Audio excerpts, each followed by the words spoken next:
Hello students. In this chapter of sets, we had discussed many things with the help of the videos sent on your YouTube channel. But many of you were asking that sir explain in Hindi, and some concepts are not they are getting. So we will try to explain the same thing in another way. तो देखिए, ये video जो आज वाला है ये बहुत important video है, क्योंकि अब तक जितना भी हम लोगों ने डिस्कस किया है वह सारा का सारा सार्थक हो सकता है अगर आप इसको समझ लीजिए एक बार पूरा। तो हम लोगों ने क्या देखा है, एक बार जल्दी से उसको रिवाइज कर लेते हैं। सबसे पहले सेट्स की डिफिनीशन हम लोगों ने देखी थी कि any well defined collection of objects. अब इसमें जब हम कलेक्शन करते हैं तो हमें किसी सेट के बारे में पूरा क्लियर कट आइडिया हो जाता है, और उस सेट का मेंबर कौन होगा, उस सेट में कौन सा एलिमेंट जाएगा, बिलोंग करेगा, उसको लेकर के कोई कन्फ्यूज़न नहीं होता। मैंने आपको बताया था कि आप कहीं शादी पार्टी में जा रहे हैं और बोल रहे हैं 4 सेट पार्टी वेयर आपने ख़रीदा है, तो इसका मतलब अंडरस्टूड है कि आप ज्योमेट्री बॉक्स और किताब कॉपी की बात नहीं कर रहे हैं, वहाँ कपड़े की बात हो रही है, और वो भी पार्टी वियर और उससे रिलेटेड एक्सेसरीज की। उसी तरह जब हम रियल नंबर की बात करेंगे तो उस समय आप खाने वाले किसी आइटम की बात नहीं कर सकते। तो उस सेट में जब रियल नंबर का सेट होगा उसमें कोई ना कोई रियल नंबर ही आएगा। तो नो कन्फ्यूज़न अबाउट ऑब्जेक्ट्स और एलिमेंट्स फॉर गिवन सेट। एक सेट आपको बता दिया गया है या आप कोई रिप्रेजेंट कर रहे हैं तो उसके एलिमेंट को लेके कोई कन्फ्यूज़न नहीं होता। फिर इसके बाद बताया गया था कि सेट को लिखते कैसे हैं, उसको बोलते हैं रिप्रेजेंट करना। तो 2 तरीके से रिप्रेजेंट करते हैं, पहला रोस्टर और टेबुलर फॉर्म। रोस्टर फॉर्म में क्या होता है कि सारे एलिमेंट की लिस्ट बना करके उन एक एक एलिमेंट को पकड़ के करली ब्रैकेट के अंदर रख दिया जाता है। तो ये सारे जो है एलिमेंट हैं जिनको कॉमा से सेपरेट किया गया है, और करली ब्रैकेट लगा देने से यह पूरा एक सेट का रिप्रेजेंटेशन हो गया। और आपको बताया गया था कि सेट को हम लोग कैपिटल लेटर से रिप्रेजेंट करते हैं और उस सेट के एलिमेंट को स्मॉल लेटर से। तो यहाँ तो नंबर है, लेटर की कोई बात नहीं है, तो नंबर से भी कर सकते हैं। अब देखिए, सेट बिल्डर फॉर्म एक दूसरा तरीका है सेट को लिखने का, रिप्रेजेंट करने का। अब इसी सेट को सेट बिल्डर फॉर्म में कैसे लिखेंगे? सेट बिल्डर फॉर्म का मतलब होता है आपको वह रूल बताना जिस रूल के बेस पर कोई इस अनंत ब्रह्मांड में अनंत चीज़ें हैं, तो उनमें से कुछ खास चीज़ें उस सेट के लिए मेंबर हो सकती हैं या उस सेट से संबंध हो सकता है। जैसे यहाँ ए, इसी को आप लिख रहे हैं सेट बिल्डर फॉर्म में। इसको पढ़ेंगे, A is a set of all x such that x belongs to natural number N and x is less than और इक्वल टू 5। तो इसको अगर आप इसके एक एक एलिमेंट को आप इसमें से लिखेंगे तो 1 2 3 4 5 आएगा, यही क्योंकि बोल रहा है x belongs to an natural number. तो नेचुरल नंबर तो 1 2 3 4 5 से लेके इनफाइनाइट तक हो गया, लेकिन लेस देन और इक्वल टू 5 है, तो यहाँ ये हो गया। फिर इसके बाद आपको बताया गया था टाइप्स ऑफ सेट्स। इसमें एम्प्टी सेट और नल सेट। इसका नाम ही है एम्प्टी, माने इस सेट में कुछ नहीं है, खाली है। तो इसको हम लोग एक तरीके से ऐसे भी रिप्रेजेंट कर सकते हैं, करली ब्रैकेट के अंदर कुछ नहीं है, ब्लैंक है, कोई एलिमेंट नहीं, इसीलिए इसको बोलते हैं एम्प्टी सेट या नल सेट। और इसका रिप्रेजेंट करने का दूसरा तरीका है फाई, आप इसको भी लिख सकते हैं। अब देखिए, ये मत लिख दीजिएगा, अगर ऐसे लिख देंगे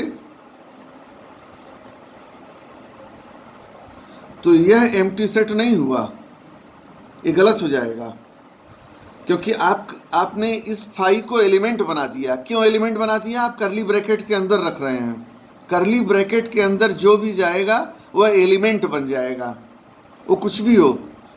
तो यहाँ एलिमेंट बन गया, जबकि यहाँ पे क्या हम बता रहे हैं, सेट है, यह एक सेट है। कौन सा सेट? जिसमें कोई एलिमेंट नहीं है। अब इसको सेट बिल्डर फॉर्म में हजारों करोड़ों तरीके से आप लिख सकते हैं, मतलब कोई एलिमेंट आपको नहीं मिलेगा। जैसे capital X is the set of all small x such that x is negative natural number. आप नेचुरल नंबर भी बोल रहे हैं और निगेटिव भी बोल रहे हैं, तो ये तो पॉसिबल ही नहीं है। आपको एक भी ऐसा नंबर नहीं मिलेगा, यानी यह खाली का खाली रह जाएगा, इसीलिए एम्प्टी सेट है। और ऐसे बहुत सारे एग्जाम्पल हो जाएंगे। अब इसी को आप ऐसे भी लिख सकते हैं, capital X is the set of all x such that x belongs to n and x is negative और लेस देन और इक्वल टू 0।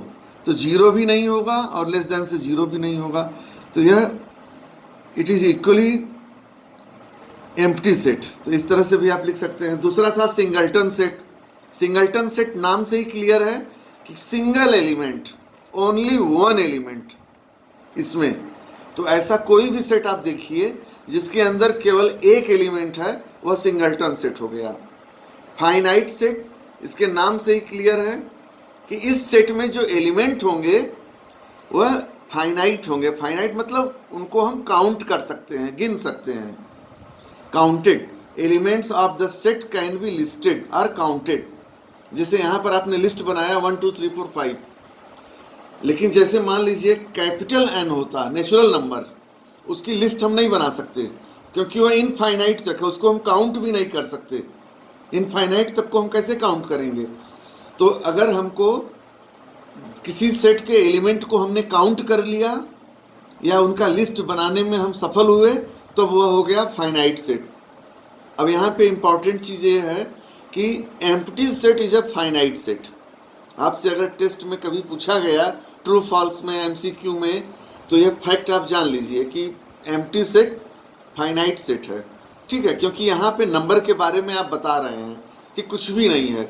जहाँ नंबर के बारे में आप कुछ नहीं बता सकते, वहाँ पे उसको हम बोलेंगे इनफाइनाइट। तो infinite set elements can not be counted और लिस्टेड, जस्ट इसका अपोजिट। ठीक है, जैसे नेचुरल नंबर हो गया, रियल नंबर हो गया, इनमें हम काउंट नहीं कर सकते। अब इसके बाद दूसरा एक था इक्विवेलेंट सेट्स।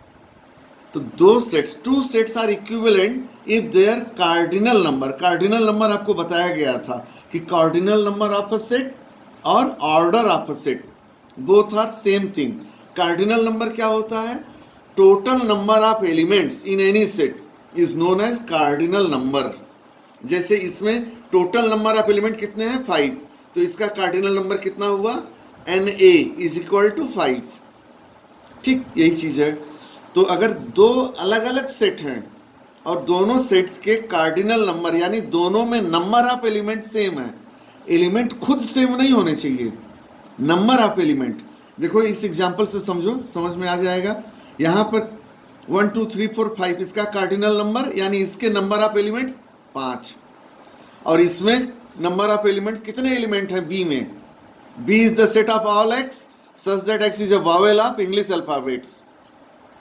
तो इसमें भी A E I O U, इसमें भी अगर आप काउंट करेंगे ऑर्डर या इनका कार्डिनल नंबर, तो इसमें भी 5 आएगा। तो NA is equal to 5 and B is equal to 5। तब A और B क्या हो गए? Equivalent sets. अब इक्वल सेट्स की बात करिए। इक्वल आप प्रीवियस क्लास में जो पढ़ते थे, congruency, two triangles are congruent if they are equal in all respect, हर तरह से इक्वल हैं। तो दो सेट इक्वल होंगे जब A में जो एलिमेंट है वही B में होना चाहिए और जो B में है वही A में होना चाहिए, तब हम बोलेंगे कि इक्वल है। यानी दोनों के एलिमेंट में कोई डिफरेंस नहीं है, तब बोलेंगे। जैसे यहाँ एग्जांपल देखो, A है AEIOU एक सेट, और दूसरा सेट है B is the set of all x। देखो मैं जो ये प्रोनाउंस कर रहा हूँ, इसको पढ़ने का ये तरीका है, तो इसकी आप प्रैक्टिस अच्छे से कर लीजिए कि B is the set of all x such that x is a vowel of English alphabets. अब वॉवेल ऑफ इंग्लिश अल्फ़ाबेट्स, इसके अगर ये सेट बिल्डर फॉर्म में लिखा है, तो इसका मतलब क्या हुआ? इसको अगर आप लिस्ट करेंगे एलिमेंट को, तो यही मिल जाएगा AEIOU। तो यानी जो A में एलिमेंट्स हैं वही सारे के सारे B में है, और जो B में है वही सारे के सारे एलिमेंट A में हैं। तब हम बोलेंगे set A is equal to set B, तब इक्वल सेट्स हो गए। इसके बाद आपको बताया गया था सबसेट्स। अब सबसेट्स में दो तरह के सबसेट्स बताए गए थे, प्रॉपर सबसेट और इम्प्रॉपर सबसेट। देखो, सब का मतलब होता है छोटा। सब इंस्पेक्टर आप जानते होंगे पुलिस में होते हैं, यानी इंस्पेक्टर से छोटा इंस्पेक्टर, उसको बोलेंगे सब इंस्पेक्टर। इंस्पेक्टर है लेकिन मेन इंस्पेक्टर से छोटा, तो सब सेट, सेट से छोटा। छोटा कब बनेगा? जब उसमें एलिमेंट कुछ कम हो जाए। तो प्रॉपर सबसेट का मतलब कि प्रॉपरली छोटा है, एक्चुअल में छोटा है। इसका मतलब ए के सारे एलिमेंट तो बी में हैं, लेकिन बी में कुछ एक्स्ट्रा एलिमेंट भी आ गए, तब इनको हम बोलते हैं प्रॉपर सबसेट, और उनको ऐसे रिप्रेजेंट करते हैं। और इम्प्रॉपर सबसेट, उसको हम छोटा भी कह सकते हैं। जैसे दो लोग एक लेवल के हैं, दो सब इंस्पेक्टर एक लेवल के किसी थाने में पोस्टेड हैं और एक को इंचार्ज बना दिया गया, तो रैंक तो दोनों का सेम है, लेकिन एक इंचार्ज बन गया तो वह इंस्पेक्टर नहीं है लेकिन वह इंचार्ज है। तो उसी तरह से यहाँ पर ए के सारे एलिमेंट बी में हैं, लेकिन बी में कोई एक्स्ट्रा एलिमेंट नहीं है, जो ए में थे वही बी में है। यानी कि हम कह सकते हैं कि बी के भी सारे एलिमेंट ए में हैं, यानी हम कह सकते हैं कि A is equal to B, तब वह होगा इम्प्रॉपर सबसेट। तो two equal sets are also subset, ये बात याद रखिए। और कौन सा सबसेट? Improper subset. ए के इम्प्रॉपर सबसेट मतलब समझ लो, ए के सारे एलिमेंट बी में हैं, लेकिन बी में और कोई एलिमेंट नहीं है, जो ए वाले थे वही हैं, लेकिन और एक्स्ट्रा एलिमेंट आ गए तो वह प्रॉपर सबसेट हो गया, यानी बी प्रॉपरली बड़ा हो गया और ए प्रॉपरली छोटा हो गया। और इसको बोलते थे, एक टर्म याद होगा आपको, super set. B is super set of A. अब number of all subsets of any set A. अब देखो, कार्डिनल नंबर ऑफ ए, इसको लिखते थे n A is equal to K, मान लिया से। तो नंबर ऑफ ऑल सबसेट्स क्या होगा? A is equal to 2 to the power K, ये आपको बताया गया था। इसके बाद देखिए, पावर सेट बताया गया था। जैसे एक सेट ए बी है, पावर सेट में कई लोगों को प्रॉब्लम आई थी, पूछे थे उस दिन आप लोग। जैसे यहाँ पर एक set A is equal to A B, A दे दिया गया, आप सामने देख रहे हैं। अब आपको इसका पावर सेट लिखना है। पावर सेट को पी ए से डिनोट करते हैं। तो आप करेंगे क्या? ए के सारे सबसेट पहले लिख डालिए, जैसे यहाँ लिखे हैं। सबसेट क्या होगा? ए का सारा subset. Empty set is the subset of all set, all sets. तो फाइव लिख दिए, फिर एक एलिमेंट अलग से, फिर एक एलिमेंट दूसरा वाला, फिर every set is subset of itself, एक खुद भी हो गया।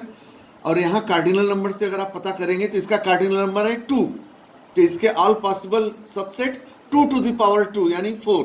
काउंट कर लीजिए, 1 2 3 4। तो बताइए क्या यह पावर सेट हुआ? इसमें कमी है, ध्यान से देखिए, कमी है। यहाँ क्या लिखा? All subsets of A R kept in करली bracket.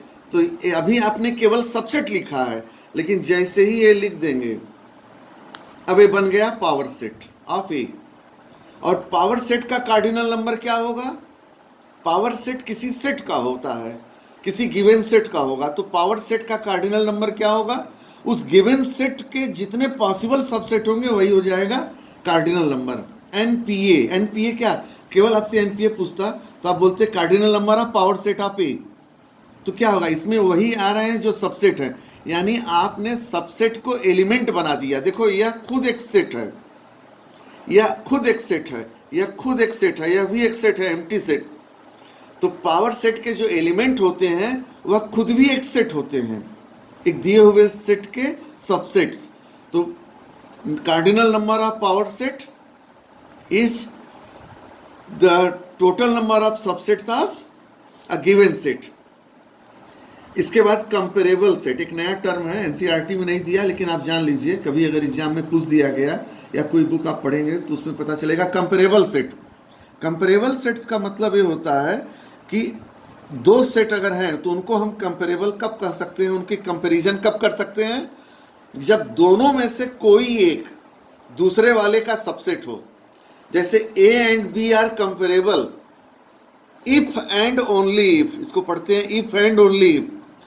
Either A is subset of B और B is subset of A, या तो ए सबसेट हो जाए बी का, इतना सफिशियंट है कंपेयर करने के लिए, या बी सबसेट हो जाए ए का, तब भी हम बोलेंगे कंपेरेबल है। और इक्वल सेट्स में तो दोनों चीज आप लिख सकते हैं, ए भी सबसेट है बी का और बी भी सबसेट है ए का। कब? जब ए और बी इक्वल होंगे, इसीलिए लिखा गया है equal sets are comparable, compare कर सकते हैं, कंपेरिजन हो सकती है। इसके बाद कुछ लोगों को ये नोटेशन समझ में नहीं आया था कि ये कैसे लिखा गया। कैपिटल एन, ये देखो स्टैंडर्ड नोटेशन है बाई कन्वेंशन। बाई कन्वेंशन मतलब परंपरा से चली आ रही है। जैसे हम लोग वेरिएबल को लेते थे ना, x, let the age of the father be x and that of the son be y. आप लोग लीनियर इक्वेशन सॉल्व करते थे, क्वाड्रेटिक इक्वेशन, तो वेरिएबल को एक नोटेशन होता था, एक परंपरा से आप मान लेते थे एक्स वाई या ए बी कुछ भी। तो उसी तरह से capital N is denoted for the set of natural number. सारे के सारे नेचुरल नंबर इस कैपिटल एन में इंक्लूडेड हैं, इसीलिए कहीं रुक नहीं रहा, डॉटेड कर दिया गया, 1 2 3 4 डॉट डॉट डॉट इन्फिनिटी तक चला जाएगा। अगर यहाँ तक रोक देंगे तो यह 1 2 3 4 एन का एक सबसेट हो जाएगा, नेचुरल नंबर का एक सबसेट होगा। ठीक, तो इसमें अगर आपको पता है नेचुरल नंबर में अगर आप जीरो इंक्लूड कर लीजिए तो होल नंबर बन गया। तो होल नंबर को W से डिनोट करते हैं, कैपिटल W सेट के लिए। और इसमें all negative integer and all positive integer including zero क्या हो जाएगा? इंटीजर्स। ये हो जाएगा इंटीजर्स, इंटीजर्स को कैपिटल जेड से। अब Q है रेशनल नंबर, इसको सेट बिल्डर फॉर्म में बाय डिफिनेशन लिख दिया गया है। Q is the set of all x such that x is equal to p by Q, where PQ belongs to Z यानी integer, but Q is not equal to zero, क्योंकि zero से आप divide नहीं कर सकते, इसीलिए आपने यहाँ रिस्ट्रिक्शन लगा दिया। तो आप कोई भी इंटीजर लिखिए, कोई भी नेचुरल नंबर लिखिए, कोई भी होल नंबर लिखिए, सबको इस फॉर्म में लिख सकते हैं। यानी जीरो को किसी न किसी इंटीजर से आप डिवाइड कर सकते हैं। रेशनल नंबर के बारे में मैं ज़्यादा यहाँ नहीं बता रहा हूँ, क्योंकि 10th क्लास में आप बहुत डिटेल में पढ़े हैं और सैकड़ों क्वेश्चन आप लोग सॉल्व किए हैं। यहाँ केवल ये समझना है कि कैसे लिखा गया। देखो नेचुरल नंबर इसमें इंक्लूडेड है क्या? S, that is why natural number n is the subset of whole number. अब ये होल नंबर इसमें इंक्लूडेड है क्या? हाँ है। तो whole number is subset of integers. अब इंटीजर्स में देखो रेशनल नंबर में Q में 1/3 भी एक आ सकता है Q में, तो इसमें लेकिन सारे के सारे जो इंटीजर्स हैं वे Q में इंक्लूडेड हैं। Q में उस इंटीजर के अलावा भी बहुत सारे होंगे, 1/3, 2/5 ये सब। तो इसीलिए सबसेट आप क्या हो गया? Rational number. और ये सब मिला करके क्या है? Real number. क्योंकि रियल नंबर क्या है? जिसका स्क्वायर करने पर पॉजिटिव आए। तो आप -2 का भी स्क्वायर करेंगे तब भी पॉजिटिव, -1/3 का स्क्वायर करेंगे तब भी पॉजिटिव। तो रेशनल नंबर भी सबसेट हो गया किसका? रियल नंबर का। और n तो होगा ही, n से बड़ा है W, W से बड़ा Z, Z से बड़ा Q और Q से बड़ा R। ठीक है, तो इसका मतलब n is also subset of R। तो उसी चीज़ को लिख दिया गया है, एक रिलेशनशिप इस्टेब्लिश किया गया है।